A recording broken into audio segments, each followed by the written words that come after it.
में हम बात करेंगे ओरल कैंसर के बारे में, जिसको हम उर्दू में कहते हैं मुंह का कैंसर।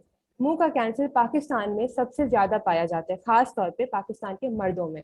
और इस कैंसर की वजह से पिछले 1 साल में 1 लाख से ऊपर अमवात हो चुकी हैं। और आज के एपिसोड में अदल और सेहत ने इनवाइट करा है डॉक्टर शायान खालिद को, जो कि आगा खान यूनिवर्सिटी हॉस्पिटल में एक ईएनटी सर्जन है।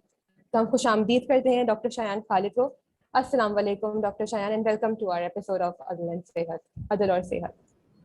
Walaikum Salam, Sarah. Thank you so much for the introduction. I'm really happy to be on the show today. Thank you doctor Shayan. तो हम शुरू करते हैं आज के एपिसोड से। आज के इस एपिसोड से जो हमारा पहला सवाल है कि आप हमें बता सकते हैं कि ओरल कैंसर है क्या, और ये किस वजह से होता है, और ये किस किस एज ग्रुप में हमें दिखता है। Okay. तो जिस तरह से इसके नाम से काफ़ी वाज़ह है कि ये एक कैंसर है, ठीक है। तो ओरल कैंसर बेसिकली एक ट्यूमर या फिर एक जो है ना छाले की सूरत में मुंह के अंदर जाहिर होता है, जो कि मुंह के किसी भी हिस्से में हो सकता है, जिसमें ज़बान है, गाल के अंदर के हिस्से हैं या तालु का जो हिस्सा है, इन सारी जगहों पे ये कैंसर की सूरत में आ सकता है, ठीक है। ये किस तरह से वाज़ह होता है, जब भी किसी के कोई ऐसा बंदा है, जो कोई ऐसा पेशेंट है जो कि काफ़ी अरसे से पान गुटखा छाली इस्तेमाल करता रहा है, तो उसके मुंह के अंदर एक छाला बन जाना या फिर एक गिल्टी सी बन जाना या फिर एक ऐसा गोश्त बन जाना जो कि पहले वहां पर नहीं था, इसको कैंसर कहते हैं, ठीक है। इसमें मोस्ट कॉमन एज ग्रुप जो है हम लोग देखते हैं वो है 20 ईयर्स टू 40 ईयर्स के बीच में जो ज़्यादातर पेशेंट्स हमारे पास आते हैं। लेकिन समझने की बात यह है कि ये कैंसर 20 ईयर्स 40 ईयर्स तक तो जो है वो जाहिर होता है, लेकिन इसकी जो है मैन्युफैक्चरिंग जो है ना काइंड ऑफ वो स्टार्ट हो जाती है जब से एक यंगस्टर कोई भी है वो यानी कि स्कूल गोइंग या कॉलेज गोइंग एज से पान गुटखा छालिया वगैरह जब इस्तेमाल करना शुरू करता है, तो वो एक्चुअली स्टार्ट होता है इस चीज़ का। आहिस्ता आहिस्ता से वो चीज़ जाके 20 या 30 या 40 साल की उम्र में वाज़ह हो जाती है। इसका कतई ये मतलब नहीं है कि 20 साल से कम उम्र लोगों में ये नहीं हो सकता, बिल्कुल हो सकता है। और इसका मतलब ये भी नहीं है कि ये 40 ईयर्स के बाद नहीं हो सकता, because we have seen our patients जो कि 80 या 90 साल की उम्र में भी होते हैं, तो उनको भी हो सकता है, ठीक है। 20 साल से कम उम्र के लोगों में भी हो सकता है। ओके।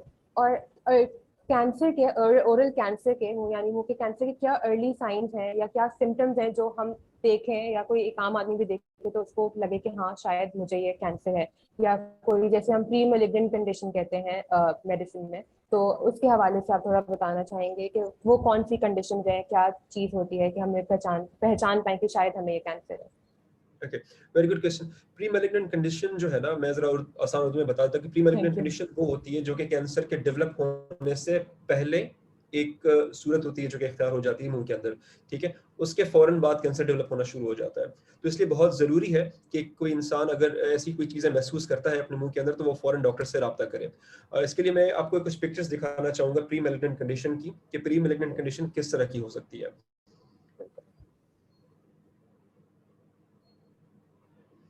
ओके, तो ये हमारे जो है ना ओरल कैविटी या मुंह का हिस्सा है, जहाँ पर कहीं पर भी जो है ज़बान पे या तालू पे या ये दांतों के ऊपर गालों के अंदर ये कंडीशन हो सकती है। तो ये पहली प्री मैलिग्नेंट कंडीशन है जिसको हम लोग एरिथ्रोप्लेकिया कहते हैं, ठीक है। इसके दौरान क्या होता है कि मुंह की झिल्ली के अंदर एक लाल सा एक जो है ना छाला सा बन जाता है, और ये लाल छाला अगर 1 हफ्ते या 1.5 हफ्ते के अंदर नहीं जाता और मुसलसल उस जगह पे है, तो बहुत ज़्यादा इंपॉर्टेंट है कि ये उस वक्त डॉक्टर को की तरफ रुजू किया जाए, क्योंकि इस सूरत में कैंसर डेवलप हो सकता है, ठीक है। ये बहुत खतरनाक जो है ना वो प्री मैलिग्नेंट कंडीशन होती है, जिसको हम लोग एरिथ्रोप्लेकिया कहते हैं। दूसरी पहले प्री मैलिग्नेंट कंडीशन जो है वो होती है ल्यूकोप्लेकिया। ल्यूकोप्लेकिया एक वाइटिश डिस्कलरेशन है, यानी कि मुंह के झिल्ली में एक सफेद नुमा निशान पड़ जाते हैं जो कि बाद में कैंसर बन सकते हैं। तो अगर कोई ऐसा पेशेंट है जो कि पान गुटखा छालिया काफी अर्से से इस्तेमाल करता रहा है और उसने इस किस्म के वाइट पैचेस अपने जुबान में या मुंह के किसी भी हिस्से में महसूस करना शुरू किया है, तो वो डेफिनेटली एक ईएनटी सर्जन के पास जाए और वहां पर जाके उससे जो है ना वो केयर हासिल करे, और एज सुन एज पॉसिबल ही और she should quit those stuff.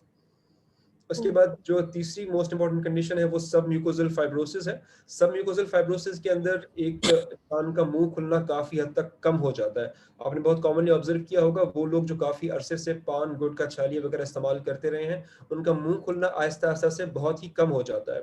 और उस सूरत में उनके लिए खाना पीना बहुत मुश्किल हो सकता है। तो वो पेशेंट जिनका मुंह खुलना अभी काफी कम हो गया है, उनके मुंह के अंदर काफी ज्यादा व्हाइटिश पैचेस हो गए हैं या किसी भी किस्म के रेड कलर के पैचेस नजर आने लगे हैं, तो वो फौरन जाके अपने डॉक्टर से राब्ता करें। Thank you doctor Shan, thank you so much for sharing this pain. अच्छा, मेरा एक और सवाल ये था कि जैसे कि हमें पता है कि पान, छालिया, गुटखा, नुस्वार और जैसे अल्कोहल से भी जो ओरल कैंसर होने के बहुत ज़्यादा चांसेस हैं, तो ऐसे कौन से इंग्रेडिएंट्स होते हैं पान में या छाली, जैसे पान, गुटखा वगैरह में, कि जिसकी वजह से कैंसर होता है? What are those ingredients? ठीक है, तो अच्छा 3-4 मेजर इंग्रेडिएंट्स हैं जो कि पान में भी होते हैं, छाले में भी होते हैं और गुटखे में भी इस्तेमाल किए जाते हैं। सही है। इसके लिए मैं फिर से आपको एक बार दोबारा से वो पिक्चर दिखा के समझा देता हूँ ताकि वो लोग जो कि समझना चाहते हैं इस चीज को, बहुत इजी हो जाएगा उनके लिए। ओके, तो ये 3 जो है ना वो मेजर इंग्रेडिएंट्स हैं, बहुत इंपॉर्टेंट इंग्रेडिएंट्स हैं जो कि पान में, छालिया में या गुटखा में हो सकते हैं।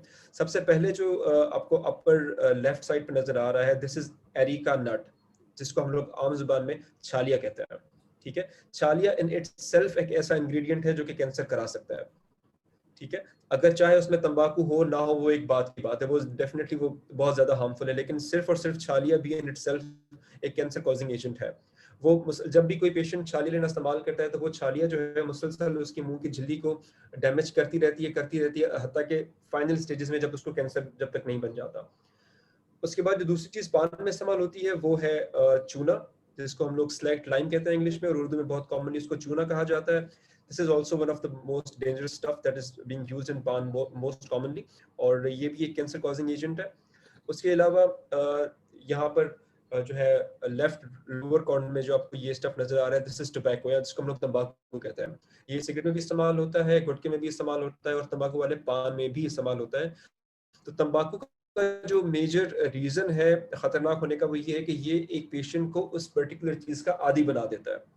तो जिस चीज में तंबाकू है उसके अंदर निकोटीन भी होता है, जिसकी वजह से पेशेंट को एक एक अर्ज होती है, अर्ज होती है कि बार बार उस चीज को इस्तेमाल करें, जो कि हम लोगों ने देखा है कि अक्सर पेशेंट जो कि जिनको पान नहीं छूट रहा होता या जो गुटखा या छालिया नहीं छोड़ सकते, उसका मेन रीजन तंबाकू होता है, जिसकी वजह से बार बार उनको एक ख्वाहिश सी महसूस होती है कि वो उस चीज को दोबारा से लें, और जितना ज्यादा वो लेते रहते हैं उतना ज्यादा डैमेज कॉजिंग ये हो सकता है। Okay, thank you so much. और क्या हम ओरल कैंसर कैसे हम रोक सकते हैं कि हमें ना हो? Like what are the preventions of preventing oral cancer? So the best thing about oral cancer is this that they are 100% preventable. ठीक है, तो इसको प्रिवेंट करने का एक वाहिद तरीका ये है कि अगर एक तो हम लोग बेसिकली शुरू से इन चीज़ों से दूर रहें, पान गुटखा छालिया से स्टार्टिंग से ही हम लोग दूर रहें, और जो लोग इसमें इन्वॉल्व हो चुके हैं, यानी कि जो कि अभी काफ़ी अरसे से ये चीज़ें ले रहे हैं, जितना जल्द हो सके वो इस चीज़ को क्विट कर लें। ठीक है, इसमें सबसे ज्यादा प्रिवेंशन जो है ना, अगर हम लोग देखें तो कौन सी पॉपुलेशन जो है वो सबसे ज्यादा वल्नरेबल है इस चीज को हासिल करने में, क्योंकि पान गुटखा छालिया बहुत ही इजीली हमारे पास दुकानों पे बहुत कम कीमत में अवेलेबल होती है। तो ज्यादातर स्कूल गोइंग बच्चे या कॉलेज गोइंग बच्चे जो है वो बहुत इजीली उस चीज को एक्सेस करके उसको इस्तेमाल करना शुरू कर देते हैं। तो this is the main age, this is the main time and we need to actually control the access of all these stuff to the younger population.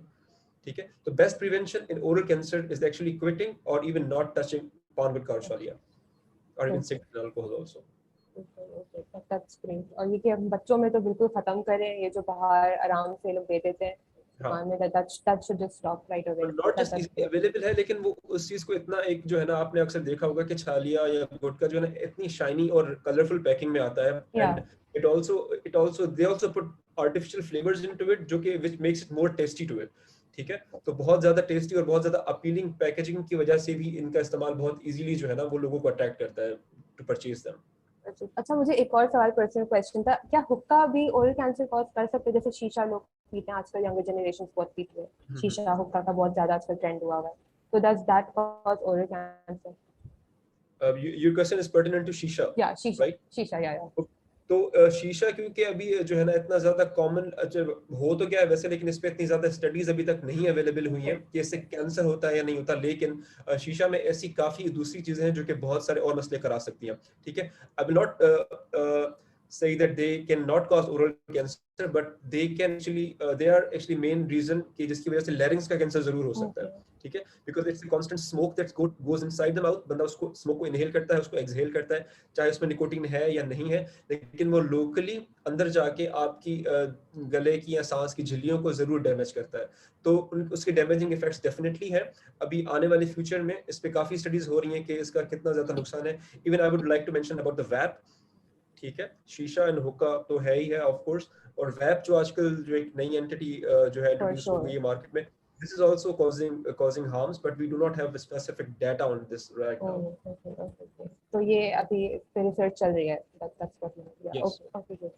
अच्छा, ओरल कैंसर की क्या अगर मैं मेडिकल टर्म में बोलूँ कि मॉर्फोलॉजी क्या देखने के नॉर्मल इंसान अगर देखे, मैं दोबारा शायद क्वेश्चन अपना दोहरा रही हूँ, but I am so sorry, जैसे कि क्या कंडीशंस होती हैं नॉर्मल इंसान अगर देखे, जैसे तो उसको लगे कि ये ओरल कैंसर है, जैसे कि आपने एरिथ्रोप्लेकिया, ल्यूकोप्लेकिया और जो आपने बताया बाकी चीजें, what are other conditions, like और क्या क्या हो सकता है? Very important question, because I feel कि ओरल कैंसर भी इतना कॉमन हो गया है कि आई थिंक एक आम आदमी को और एक आम डॉक्टर को उसको पहचानना बहुत जरूरी है, ठीक है। So I will explain it very simply. इसमें आप ये देखें कि कोई भी एक ऐसा पेशेंट जो कि बहुत ज्यादा पान गुटखा छाल या सिगरेट अल्कोहल वगैरह इस्तेमाल करता रहा है, नंबर वन, ये पहली चीज है जो कि आपको एक चीज की तरफ इशारा करती है, राइट। उस पेशेंट को अगर मुंह के अंदर एक ऐसा अल्सर बन गया है या ऐसा छाला बन गया है जो कि एक हफ्ते से ज्यादा अरसे तक उस जगह पे ही है, ठीक है, और वो किसी भी दवाई से उसका क्योर नहीं हो रहा, राइट। छाले का क्या मतलब है कि मुंह के अंदर की जो झिल्ली है वो उस जगह से स्लफ ऑफ हो गई है, हट गई है, ठीक है, या खराब हो गई है, बहुत ज्यादा रेडिश हो गई उस जगह से, और उसको एक हफ्ते से ज्यादा हो गया है, ठीक है, then this shows that there is something wrong, ठीक है, पहली बात ये। दूसरा, मुंह के किसी भी हिस्से में अगर आपको कोई ऐसी ग्रोथ, ऐसा कोई गोश्त बनना जो है वो महसूस हो कि एक कोई चीज बढ़ रही है वहां पे, या कोई इंक्रीज हो रही है, कोई गोश्त सी नुमा सी चीज बढ़ रही है, या उससे खून आ रहा है, ठीक है, जो कि किसी भी दवाई से उसको फायदा नहीं हो रहा, this is another sign of cancer. Thirdly, अगर किसी को महसूस होता है कि बेवजह उसके दांत जो है वो बहुत कमजोर हो रहे हैं या दांत टूट रहे हैं, right, this is also the third sign which should be alarming for a patient who has been taking pan gutka chali or other stuff. ये दो तीन चीजें ऐसी इंपॉर्टेंट है कि जिसको भी ये फेस, जो भी बंदा ये फेस कर रहा है, definitely there is something going wrong in the oral cavity. For sure. और किस स्पेशलिस्ट को हमें रुजू करना चाहिए अगर ओरल कैंसर के लिए, लाइक अगर हमें लगे कि हमें ये है, तो किस सबसे पहले किस डॉक्टर के पास जाना चाहिए? यूजुअली जो भी डॉक्टर को आप दिखाना चाह रहे हैं आप दिखाएं, डेफिनेटली इसमें कोई हर्ज नहीं है, लेकिन इसके जो स्पेशलिस्ट हैं जो इसको ट्रीट करते हैं, those are the ENT specialist, जिसने ईयर नोज और थ्रोट सर्जरी में स्पेशलाइजेशन की हुई होती है with an special interest in head and neck surgeries. So usually हमारी फ्रेटर्निटी में भी ऐसा मसला होता है कि कुछ लोग उसको आइडेंटिफाई नहीं कर पाते कि is it N oral cancer और नॉट, और वो उसको एंटीबायोटिक से ट्रीट कर रहे होते हैं, which is very wrong. So we should all be aware of it कि just identify that and refer that patient to ENT specialist. यानी कि head and neck से मतलब oral maxillofacial surgeons can also treat this patient, right? Okay, so in Karachi, well, I haven't seen any oral maxillofacial surgeon doing that because maxillofacial surgeons have a different qualification and head and neck surgeons are a bit different entity. Head and neck surgeons, they are specialized in doing cancer surgeries, while oral maxillofacial surgeons have other stuff to do with teeth and the mandible and maxilla. Okay, great. Thank you. अच्छा, oral cancer जैसे cancer है ये मुंह का, तो ये diagnose कैसे हो सकता है, लाइक कैसे डायग्नोज होता है? I'm sorry. ठीक है, तो ओरल कैंसर की डायग्नोसिस जो है वो बायोप्सी के थ्रू होती है, and I will explain what the biopsy is now, right. सो किसी भी जख्म को डायग्नोस करने के लिए, उसकी तशखीस के लिए ज़रूरी होता है कि उस जख्म का कुछ हिस्सा वहां से हटा के या उससे कट करके या निकाल के हम लोग लेबोरेटरी में भेजें टेस्टिंग के लिए, ठीक है। तो जब हमारे पास कोई ऐसा पेशेंट आता है जिसको हम लोग देखते हैं कि इसके अंदर मुंह का छाला बना हुआ है, तो हम लोग उसकी बायोप्सी लेते हैं, यानी कि उस जख्म का कुछ हिस्सा निकाल के हम लोग, जिसके लिए कोई बेहोश करने की जरूरत नहीं पड़ती, एक क्लिनिक के अंदर हो जाता है आराम से, तो उस जख्म का कुछ हिस्सा निकाल के हम लोग जो है वो लेबोरेटरी भेज देते हैं, जिसकी रिपोर्ट 3-4 दिन में आ जाती है, and that report actually confirms if it's a cancer और नॉट। और अगर जो लीजन है, जो वो है जख्म, अगर वो छोटा सा हो, बिल्कुल भी माइनर सा, लेकिन हमें लगे कि वो कैंसर, तो हम उसको पूरा स्क्रेप ऑफ कर देते हैं या फिर हम रहने देते हैं थोड़ा सा बायोप्सी अगर कर रहे हैं? अगर biopsy, well it all depends upon how much suspicion you have on the lesion. अगर वो बिल्कुल ही छोटा लीजन तो हम लोग उसको एक गो में निकाल सकते हैं, लेकिन obviously you need to be sure if it's a cancer or not, because अगर वो कैंसर होता है और अगर आपको कंफर्म है कि वो कैंसर ही है तो उसके साथ आपको कुछ और मेजर्स भी लेने पड़ते हैं सर्जिकली। अगर वो कैंसर नहीं होगा तो you don't have to take any measures. I will just explain it simply कि ओरल कैंसर जो है ना, उसको बहुत ज्यादा उसमें एक कॉमन चीज होती है कि ओरल कैंसर आराम से गर्दन में फैल सकता है। बिल्कुल। ठीक है, तो अगर आपने एक ऐसा पेशेंट देखा जिसको एक लीजन था, एक जख्म था, एक छाला था, जो कि आपको लगा कि कैंसर है, आप वो छाला भी निकालेंगे और उसके साथ आप गर्दन के जो है लिम्फ नोड या गुदूद जो है ना उसको भी क्लीन करते हैं, अगर आपको उसमें सस्पिशन है कि ये कैंसर होगा। लेकिन अगर वो कैंसर नहीं होगा तो आप सिर्फ उसको निकाल के गर्दन को कुछ भी आप ऑपरेट नहीं करते, तो the surgery actually changes totally. Okay. इसकी बायोप्सी होना बहुत जरूरी है इस चीज की। होनी चाहिए। और क्या ट्रीटमेंट ऑप्शंस हैं for treating cancer? Treatment options में किसी भी स्टेज का कैंसर हो, सबसे इम्पोर्टेंट ट्रीटमेंट इसकी सर्जरी है। सर्जरी के थ्रू आप उस ट्यूमर को मुकम्मल तौर पे आप रिमूव कर देते हैं, राइट। और उस सर्जरी के बाद डिपेंड करता है उस ट्यूमर की स्टेज के ऊपर और कुछ और चीज़ों पे कि उसको बाद में कीमोथेरेपी या रेडिएशन थेरेपी मिलेगी कि नहीं मिलेगी। ठीक है, तो अगर एग्जाम्पल है, अगर स्टेज 1 कैंसर है तो वो सिर्फ और सिर्फ सर्जरी से ठीक हो सकता है। ठीक है, अगर स्टेज 3 और स्टेज 4 कैंसर है तो उसको सर्जरी के बाद कीमोथेरेपी और रेडियोथेरेपी भी जरूरी जो है। है वो दी जाती है। जरूरी है। अच्छा, और कीमोथेरेपी और रेडियोथेरेपी के बारे में अगर आप थोड़ा सा बता सकते हैं। हाँ जी, तो कीमोथेरेपी बेसिकली जो है ना वो जो है एक दवाई होती है जिसमें जो कैंसर किलिंग एजेंट्स होते हैं वो इंजेक्शन के थ्रू दी जाती है एक पेशेंट को, राइट। और रेडियोथेरेपी जो है वो शॉट के जरिए दी जाती है। जिस तरह से एक बंदा नॉर्मली जब हम लोग एक्सरे कराने जाते हैं तो एक मशीन में हमें लिटाया जाता है और वहाँ पर हमारी एक्सरे की शुआएं हमें टच होके हमारा एक्सरे हो जाता है, लेकिन हमें कुछ फील नहीं हो रहा होता या एट दैट टाइम। ठीक, तो सिमिलरली रेडियोथेरेपी भी इसी तरह से है कि जिस पेशेंट को रेडियोथेरेपी मिलनी है उसको रेडियोथेरेपी सूट में लेके जाते हैं, वहाँ पर उसको उस पर्टिकुलर जगह पे जहाँ पर ट्यूमर है वहाँ पर रेडिएशंस दी जाती हैं and then the patient goes home. Thank you so much doctor Shan. और मेरा एक और सवाल ये था कि आजकल लोग जो है इतना डिले क्यों कर रहे हैं इस ट्रीटमेंट के लिए? ट्रीटमेंट लें कोलोरेक्टल कैंसर के लिए, जैसे रेडियोथेरेपी कीमोथेरेपी लेने के लिए क्यों इतना डिले करें, अवॉइड करते हैं बेसिकली, नॉट इवन डिले? तो क्या? तो डिले डिले जो है वो बहुत ज्यादा कॉमनली हम लोग भी देख रहे होते हैं। इवन डिले के ऊपर तो मैं मेरी करंट एक रिसर्च भी चल रही है कि लोग डिले क्यों करते हैं। तो उस रिसर्च में हम लोगों ने ये देखा है कि almost 50% of our population doesn't even go to the doctors. ठीक है, कि जिस पेशेंट को कभी भी ये ओरल कैंसर डेवलप हुआ तो उन्होंने डॉक्टर के पास जाने से पहले वो कुछ ऐसे लोगों के पास चले जाते हैं जिनके पास कैंसर का इलाज बेसिकली नहीं है, राइट। तो सबसे पहले तो ये है कि डिले इन सीकिंग केयर इसलिए होती है because you are going to the wrong person. People are going towards homeopaths और क्वैक्स एंड फेथ हीलर्स, जो उनको कुछ भी देकर उनको चलाते रहते हैं अनलेस कि वो ट्यूमर इतना बढ़ जाता है कि फिर वो आपको जो है होम्योपैथ से कोई भी दूसरे जो हीलर्स हैं वो मना कर देते हैं। फिर उस स्टेज पे जाके पेशेंट हमारे पास आता है कि अब हमारी सर्जरी करते हैं। अगर वही पेशेंट हमारे पास पहले आ जाता तो उस पेशेंट के लिए भी अच्छा हो जाता है और हमारे लिए भी सर्जरी करना बहुत ईजी रहता है, right. The first thing is going to the wrong people for the treatment. एक और मसला ये कि लोगों को शायद ये लगता है कि इस कैंसर का कोई इलाज नहीं है।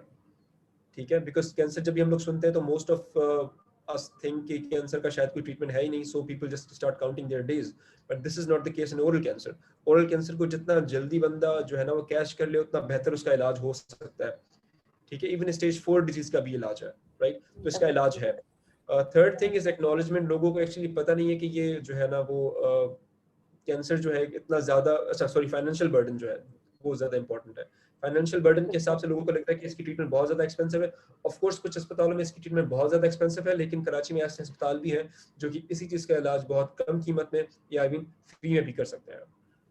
बिल्कुल। और आप मुझे बता सकते हैं कौन कौन से वो हॉस्पिटल्स हैं जो फ्री में कर सकते हैं, ताकि फिर उन लोगों के लिए ज्यादा आसान हो इफ इन केस सबसे से? कॉमन हॉस्पिटल हमारे पास जो फ्री में जो है वो ट्रीटमेंट कर रहे हैं वो तो जिन्ना में भी हो रही है, सिविल अस्पताल में भी इसकी ट्रीटमेंट होती है। Shaukat Khanum is another hospital which I know that treat poor patients. बाकी कुछ अस्पताल हैं जो कि कम कम कॉस्ट में करते हैं। I can not take the names obviously because okay. Of conflict of interest, right. बिल्कुल बिल्कुल, थैंक यू। और मैंने पूछा था कि आफ्टर सर्जरी क्या हम कॉस्मेटिक के लिए, जैसे कि शक्ल थोड़ी सी खराब हो जाती है, बिगड़ जाती है, ऑफ कोर्स, तो उसको कवर करने के लिए कुछ होता है, कोई सर्जरीज होती हैं या शक्ल वैसी ही दोबारा हो सकती है इफ पॉसिबल? अच्छा, तो जब भी हम लोग कैंसर की सर्जरी करने जाते हैं ना तो हमारे लिए हमेशा कॉस्मेसिस जो होता है वो एक सेकंड प्रायोरिटी होता है, right. So our first priority is to save the life of the patient and to remove the cancer as much as we can, right. तो अगर किसी को जबान का कैंसर है या गाल का कैंसर है, तो हमारी पहली कोशिश ये रहती है कि कैंसर जो है ना वो पूरा का पूरा रिमूव हो जाए। ठीक है, हम लोग उस दौरान कॉस्मेसिस का ज्यादा जो है वो नहीं सोच रहे होते, बिकॉज अगर हम लोग कॉस्मेसिस का सोचेंगे तो हम लोग ट्यूमर को नहीं पूरा निकाल पाएंगे, राइट। तो हम लोगों की फर्स्ट प्रायोरिटी होती है कि ट्यूमर पूरा का पूरा निकल जाए और पेशेंट की जिंदगी बचे, राइट। लेकिन उसके बाद कॉस्मेसिस के लिए ऑफ कोर्स हमारे पास इस सर्जरी के दौरान प्लास्टिक सर्जरी की टीम भी ऑन बोर्ड होती है। तो सपोज करें अगर किसी के गाल का ट्यूमर था जो कि हमने निकाल दिया, जाहिर सी बात है ये वाली स्किन कॉम्प्रोमाइज हुई, ये वाला पार्ट कॉम्प्रोमाइज हुआ, तो इसको रिकंस्ट्रक्ट करने के लिए हमारे पास प्लास्टिक सर्जरी की टीम ऑन बोर्ड होती है, जो कि जिस्म के किसी और हिस्से से वही वाला जो है ना वो स्किन लेके या मसल लेके यहाँ पर पेस्ट कर देते हैं। Obviously, it's not as good as the nature is because we cannot be equal to nature, right? But this can actually make a patient able to eat and talk again. That's a good thing. और ये जो treatment है ये कितना successful है? जैसे आपने बताया कि कीमोथेरेपी, रेडियोथेरेपी होती है और सर्जरी भी होती है, तो कितना सक्सेसफुल है ये ट्रीटमेंट ऑप्शन सारे? सक्सेस को जानने के लिए सबसे पहले हमारे लिए ये जानना बहुत इंपॉर्टेंट है कि दो किस्म के ट्यूमर्स होते हैं, ठीक है। एक वो ट्यूमर होते हैं जो कि रिसेक्टेबल हैं, यानी कि जिसकी सर्जरी पॉसिबल है, और दूसरे वो ट्यूमर्स जो कि इररिसेक्टेबल है, जिनकी सर्जरी पॉसिबल नहीं है।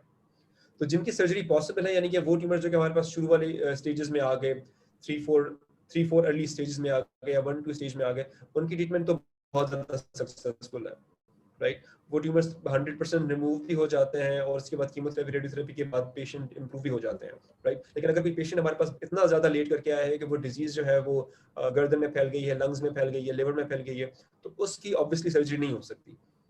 तो उसमें हम लोग सर्जरी नहीं करते बिकॉज उसमें सर्जरी करने का कोई फायदा नहीं है, ठीक है। तो क्योंकि आपने अगर ट्यूमर निकाल भी दिया चेहरे का, तो फिर वो लंग्स और लिवर का तो आप नहीं निकाल सकते। तो वो ट्यूमर्स जिनकी सर्जरी पॉसिबल है उनमें ट्रीटमेंट में सक्सेस काफी मिल जाती है। Thank you. और in regarding awareness for oral cancer, क्या हम जैसे डॉक्टर्स को क्या प्रॉब्लम्स फेस होती हैं, तो इसके बारे में बताइएगा।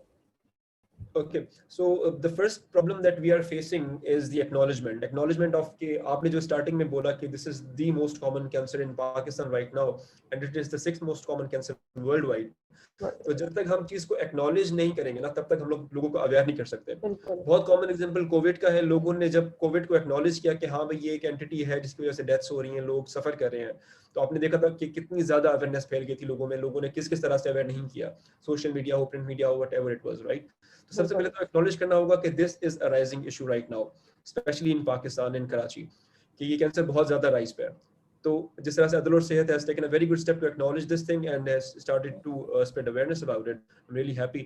उसके बाद प्रॉब्लम आती है हमारे पास कि हमारे पास प्रॉपर सोशल मीडिया प्लेटफॉर्म्स नहीं है जिसके थ्रू हम लोग अवेयरनेस फैला सकें, और हम लोगों के पास ऐसे सोशल मीडिया प्लेटफॉर्म नहीं है, ऐसे कोई भी प्लेटफॉर्म नहीं जिसके साथ हम लोग आउटस्कर्ट्स में जाके कुछ जो है ना अवेयरनेस फैला सके। अब ऑब्वियसली अगर आपकी ये स्ट्रीम यूट्यूब या फेसबुक पे चलती है, तो मेरा नहीं ख्याल कि हमारे पास मेजॉरिटी में पॉपुलेशन जो आउटस्कर्ट्स में रहती है, जो कि उर्दू इंग्लिश इतना नहीं समझती या जो फेसबुक नहीं इस्तेमाल करती, वहां तक हमारी बात पहुंच पाएगी। और वही पॉपुलेशन होती है जो सबसे ज्यादा कॉमनली इन्वॉल्व भी है। बिल्कुल, we need to target the right population in the right language actually. बिल्कुल, थैंक यू। तो या उसके लिए तो फिर हमें काम करना पड़ेगा कलेक्टिवली, बहुत जरूरी है, जैसे medical camps. what I have recently done was I wrote in an English blog about oral cancers and I'm soon going to paste it on my Facebook stream also. लेकिन मैंने उसके साथ उसकी उर्दू ट्रांसलेशन भी कराई है और उसके बाद मैंने उसकी हिंदी ट्रांसलेशन भी कराई है ताकि हम लोग उसको मैसेज तक पहुंचा सकें। So these are the small steps that we can take and we can spread the awareness. बिल्कुल बिल्कुल। और मेरा एक और सवाल ये था कि हम जैसे कि अगर कोई किसी की हिस्ट्री है विद सिगरेट या पान छालिया गुटखा की, तो कितनी बार उसको एग्जामिन करना चाहिए खुद, जैसे वो एग्जामिन करे, डॉक्टर के पास ना जाए, खुद देखे, वो अपने आप को मुआयना करे खुद का बेसिकली। देखिए ओरल कैविटी एक ऐसा पार्ट है इंसान की बॉडी का जिसको पूरा खुद से एग्जामिन करना पॉसिबल नहीं है। Being even an ENT surgeon, मैं खुद अपनी ओरल कैविटी को पूरी तरह से एग्जामिन नहीं कर सकता। You obviously need someone to examine your oral cavity, right? Yes. लेकिन वो पेशेंट्स या वो लोग जो कि काफी अरसे तक पान गुटखा छालिया सिगरेट तंबाकू वगैरह इस्तेमाल करते रहे हैं, they should be aware of all the pre cancerous lesions that we talked about. उनको ये ख्याल रखना चाहिए कि उनके मुंह में कोई छाला तो नहीं बन रहा, उनको ये ख्याल रखना चाहिए कि मुंह में कोई व्हाइटिश पैचेस तो नहीं बन रहे, कोई रेड पैचेस तो नहीं आ रहे, उनको ये ख्याल करना चाहिए कि उनका मुंह खुलना बहुत ज्यादा कम तो नहीं हो गया, उनको ये ख्याल रखना चाहिए कि उनकी ओरल हाइजीन कितनी पुअर हो गई है, या दांत बहुत ज़्यादा लूज होना तो नहीं शुरू हो गए। ये कुछ ऐसे साइंस और सिम्टम्स हैं जो कि एक पेशेंट स्टार्ट फील करना शुरू करे ना जब भी, तो उसको बहुत ज़्यादा मोहतात ले जाना चाहिए, ठीक है। And this is the time when, और लाइक क्विट तो वैसे भी करना चाहिए, आई मीन बिल्कुल। अगर ये सिम्टम्स होते हैं या नहीं होते, वन शुड ऑलवेज क्विट। ऐसा नहीं है कि बंदा इंतजार करता रहे कि यार ये मुझे सिम्टम्स नहीं है तो मैं क्विट नहीं करूंगा, ऐसा कुछ नहीं है, ठीक है। कि सिम्टम्स इवेंचुअली कंप्लीट ना होता करें, है। Whenever they get our message, I mean they should start quitting right there. बिल्कुल बिल्कुल। और इसके बारे में बता सकते हैं कि बेसिक इलाबोरेट कर सकते हैं इस चीज के बारे में कि कितने टाइप के ओरल कैंसर्स होते हैं, और अगर डिफरेंट टाइप्स हैं तो उसकी कंडीशन भी अलग अलग होती है, तो इसके बारे में आप थोड़ा बता वैसे सकते अगर हम लोग क्लासिफाई करने पे तो ओरल कैंसर्स बहुत सारी किस्म के होते हैं, हैं। ठीक है। बिल्कुल जिसमें सबसे ज्यादा जो मोस्ट कॉमन कि 90% है वो स्क्वेमस सेल कार्सिनोमा है, जिसकी हम लोग इस वक्त बात कर रहे हैं, ठीक है।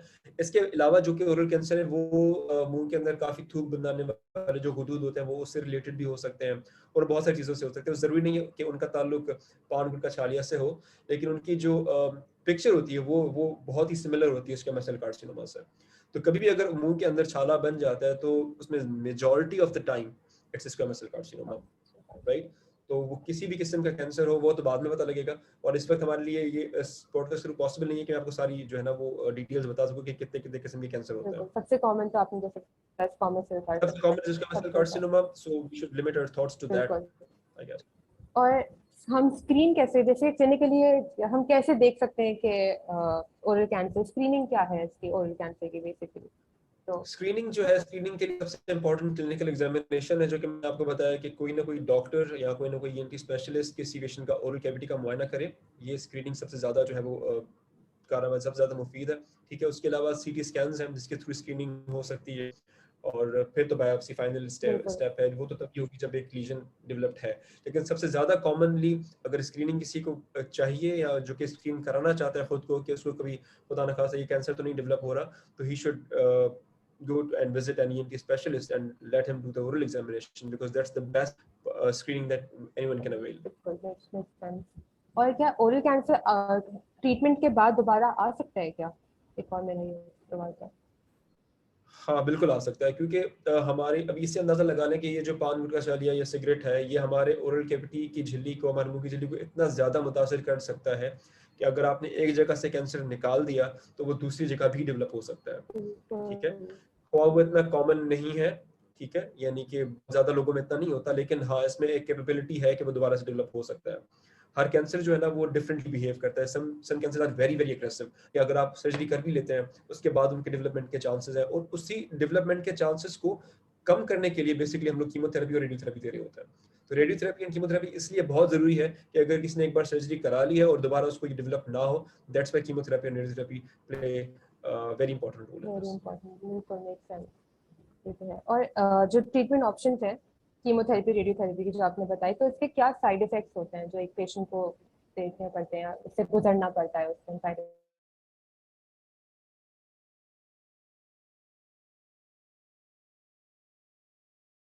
कॉमन साइड इफेक्ट ये है कि वो पेशेंट को स्कार्स बन जाते हैं जिस जगह पे वो ऑपरेट हुआ है वहां पर। Sorry my phone is ringing, I am so sorry about that.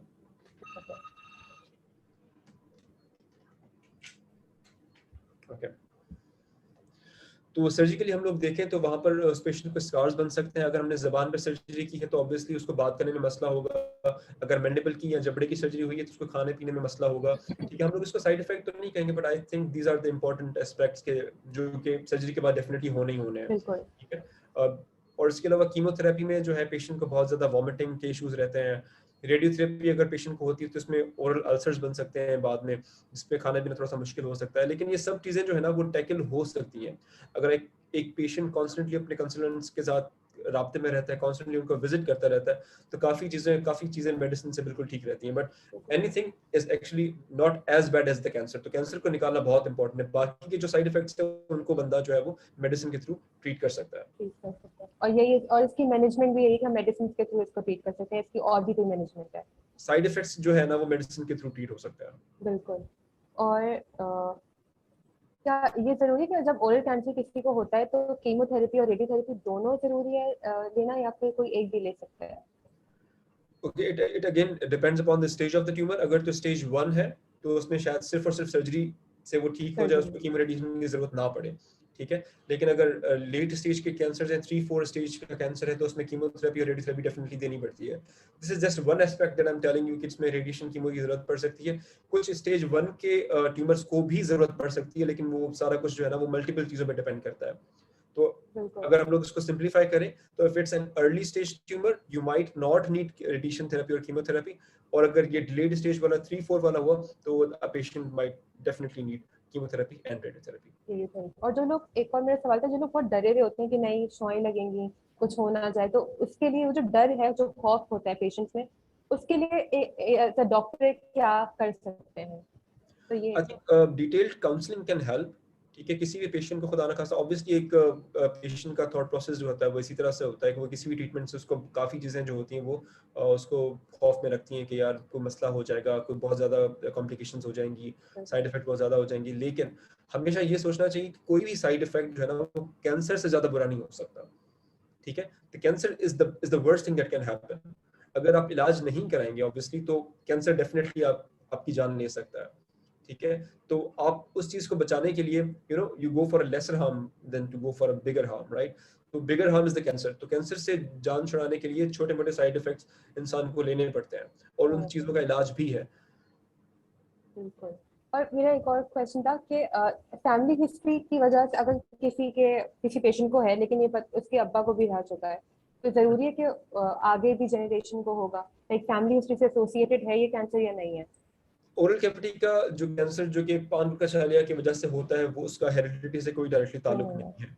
ठीक है, एक अगर अगर अच्छा ये हमारे पास बहुत कॉमन है कि लोग कहते हैं कि भाई मेरे दादा तो काफी अरसे से जो है ना गुटखा खाते रहे, सारी उम्र खाते रहे, उनको तो कभी कुछ नहीं हुआ, आप मुझे कैसे कह रहे हैं कि मैं खाना बंद कर दूं, क्योंकि अगर मेरे दादा को कुछ नहीं हुआ तो मुझे आप क्यों कह रहे हैं कि मुझे हो जाएगा?